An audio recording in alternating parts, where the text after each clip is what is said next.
Petit Castor Red Rider, Woody et Ratatin, Buck Danny, Sonny Tumbler, ou Cirage et Blondin. Ou de Célibet, désormais vous êtes sur le canal des ciné. Bonjour, Brigitte Fanny. C'est gentil d'accompagner Frédéric jusqu'ici. Ah oui. J'ai besoin Il de se serait pousser perdu, jusqu'à son... sinon. Il se serait perdu, le petit Frédéric.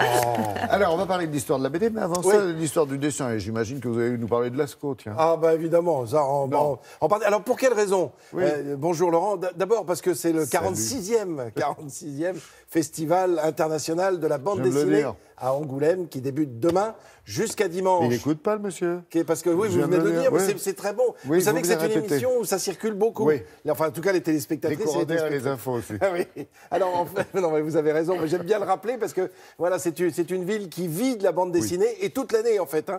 Donc, c'est l'occasion, évidemment, d'aller à la rencontre des dessinateurs, des scénaristes, puis de faire dédicacer. Il y a des queues absolument incroyables. Puis, il y a des expos. Enfin, bref, c'est assez. C'est formidable. Moi qui habite pas très loin, je connais bien. Donc, en fait, je suis venu vous raconter l'histoire, non pas de la bande dessinée, mais de la langue dessinée. Parce que si on utilise le dessin, c'est bien pour s'exprimer. Et ça, depuis la nuit des temps. Alors, évidemment... Là, vous avez raison, Laurent, on est obligé de passer par Lascaux. Mais moi, je ne regrette pas de passer par Lascaux parce que, voilà... C'est pas très loin, déjà. Non, 1940, 4 jeunes gens qui descendent dans une grotte, qui s'aperçoivent qu'il y a là, avec une petite allumette, ils grattent, et d'un seul coup, des dessins extraordinaires. Et oui, et pour cause... Vous avez oublié Milou, parce qu'il y avait un chien oui, aussi il y avait dans la un bande. chien, absolument. 16 000 ans, c'est incroyable. Donc, tout ça pour nous dire que les hommes s'expriment par le dessin depuis la nuit des temps. Ils veulent nous raconter leur histoire, ils veulent nous laisser des traces de leur vie. C'est pourquoi on y trouve des animaux, ceux qu'ils croisaient évidemment à cette époque-là, et puis d'autres histoires. Plus récemment, il y a évidemment les hiéroglyphes qui ont été décryptés par notamment Jean-François Champollion, un Français de l'époque de Napoléon. Enfin, il est passé par Grenoble, parce qu'il n'est pas originaire de Grenoble. Non. Mais effectivement, Jean-François Champollion, qui, grâce à la pierre de Rosette, une pierre qui mesurait 1 mètre de haut, 70 cm, on peut la voir à Londres, et sur cette pierre, il y avait 3 langues qui exprimaient la même chose, en 3 langues différentes, et c'est ce qui lui a permis de décrypter ces hiéroglyphes, façon aussi de s'exprimer. Alors, sur la pierre, on comprend bien que finalement, bien avant le papier, la pierre servait de support, et puis les grottes servaient de livres, si j'ose dire. On y enfermait à l'intérieur. Et puis, avec les hiéroglyphes, eh bien, on a commencé à écrire non plus seulement sur des supports en dur, mais aussi sur du tissu, enfin, du papyrus, l'ancêtre du papier. Et puis, très vite, le tissu va intéresser, évidemment. Et avec la preuve, avec cette fameuse bande de 70 mètres de long, vous savez, cette fameuse... tapisserie de Bayeux. Je vais y arriver, tapisserie de Bayeux, qui nous raconte l'histoire de Guillaume le Conquérant par le dessin.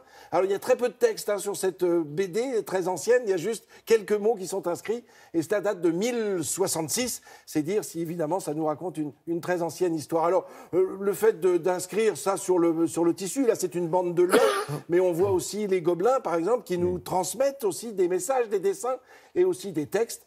Et le travail des Gobelins, on le doit à l'origine à un certain Colbert, ministre de Louis XIV, qui a voulu comme ça concentrer pour fabriquer une manufacture, pour concevoir une manufacture en 1662. Il a voulu concentrer des savoir-faire, et notamment celui de la famille Gobelin, géant Gobelin, qui lui venait de Reims et qui s'était installé à Paris en 1442. Donc tout ça, évidemment, nous transmet les textes. Et puis petit à petit, au papyrus va succéder le parchemin.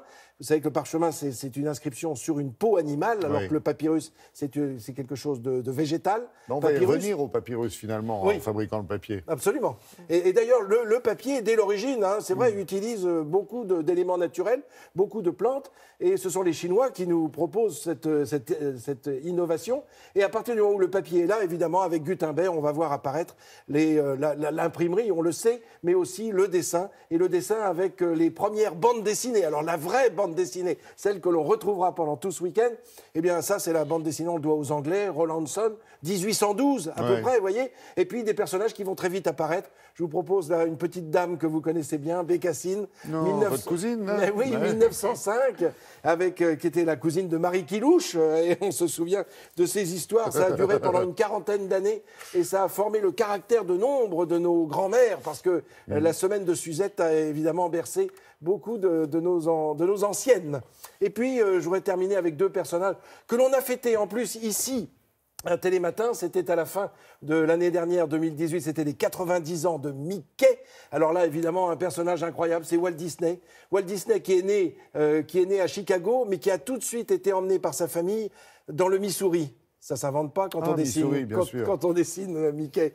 Et c'est dans le Missouri qu'il découvre les animaux, et à partir de ce moment-là, il va vouloir les dessiner. Et puis enfin, ultime rendez-vous avec ce Tintin dessiné par Hergé. Regardez, sous la plume d'Hergé, Georges Rémy, et lui aussi qui fête ses 90 ans comme Mickey, puisque on les a fêtés ici, vous l'avez fêté il n'y a pas si longtemps, c'était janvier 1929. Donc voilà, ces dessinateurs, évidemment beaucoup plus modernes que cela, mais voilà comme ça, d'un trait de plume, quelques étapes de l'histoire de la bande dessinée. C'est vrai que le dernier album de Tintin aurait pu être Tintin à Angoulême. Ah oui, c'est vrai, pourquoi pas, mais il le sera peut-être un jour, allez savoir. Merci beaucoup.